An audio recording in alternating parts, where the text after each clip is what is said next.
మరి 10 ఏళ్ళు పెళ్లిళ్ళు కాకుండా ఉద్యోగాలు లేకుండా పేదోళ్ళ బిడ్డలు రోడ్ల మీద వీధులెంబడి నిరుద్యోగులుగా తిరుగుతూ చెట్లకు ఉరేసుకొని చచ్చిపోతుంటే నువ్వు మనిషివా, మానవ రూపంలో ఉన్న మృగానివా కేసీఆర్? నువ్వు ఏ ఒక్క రోజైనా ఆ పేదోళ్ళ బిడ్డల గురించి ఆలోచన చేసినవా?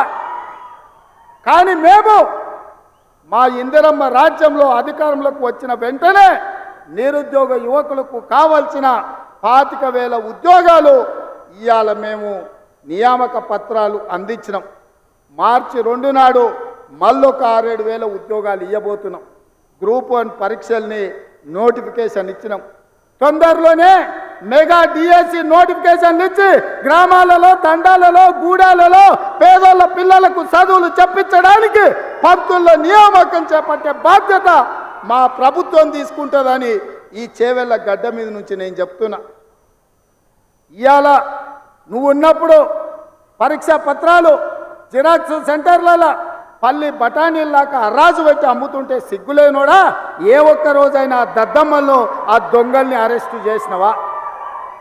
మేము వచ్చినాక బొక్కలేసినాం ఎవడైనా అట్లా చేస్తా అంటే. అందుకే ఈరోజు పేదోళ్ళ పిల్లలకు ఉద్యోగాలు ఇవ్వడానికి, పారదర్శకమైన నియామకాలు చేపట్టడానికి పబ్లిక్ సర్వీస్ కమిషన్ని ప్రక్షాళన చేసినాం. కోర్టులలో ఉన్న కేసులను పరిష్కరించి ఇవాళ వేలాది ఉద్యోగాలు ఇచ్చే బాధ్యత తీసుకున్నాం. ఒక్కరోజైనా తండ్రి నోటైనా, కొడుకు నోటైనా, అల్లు నోటైనా, బిడ్డ నోటైనా, వాని సుట్టపోని నోటైనా ఈ ప్రభుత్వం మంచి పని చేసింది, ఈ పని మంచి చేసినందుకు మేము అభినందిస్తున్నామని ఒక్కరోజైనా మాట్లాడినరా? పొద్దున్న లేస్తే గవే చెత్త మాటలు, సొల్లు వాగుడు. ఎప్పుడు ఇది పోతుందా, ఎప్పుడు మేము కూర్చుంటామని.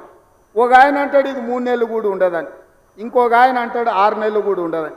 నేను చెప్పదలుచుకున్న సన్నాసులను, ఎవడైనా 3 నెలలో 6 నెలలో ఈ ప్రభుత్వం ఉండదు అని గ్రామాలకు వచ్చే మా కార్యకర్తలు వాళ్ళని పట్టుకొని యాప చెట్టు కట్టేసి లాగుల తొండలు ఇచ్చి కొడతారని చెప్పి నేను ఈ సందర్భంగా చెప్పదలుచుకున్నా. ఆ సన్నాసుడు అంటుండు ఎన్నికల కంటే ముందు రేవంత్ రెడ్డి పేరు చెప్తే 3 సీట్లు రాకపోతుండే అని. నేను ఇవాళ ఈ వేదిక మీద నుంచి ఆ సొల్లు వాగుడు వాగే కేటీఆర్కి నేను సవాలు విసురుతున్నా. బిడ్డ, ఇవాళ నేనే ముఖ్యమంత్రి, నేనే పిసిసి ప్రెసిడెంట్ను. రేపు రాబోయే పార్లమెంట్ ఎన్నికల్లో నేను సవాలు విసురుతున్నా. నీ చేతనైతే దమ్ముంటే, నువ్వు మగోడు అయితే ఈ తెలంగాణ రాష్ట్రంలో బిడ్డ ఒక్క సీటు గెలిచి చూపించు. నీ అయ్యా నువ్వు వస్తావో, నీ అయ్య వస్తాడో మా కార్యకర్తలు చూసుకుంటారు బిడ్డ.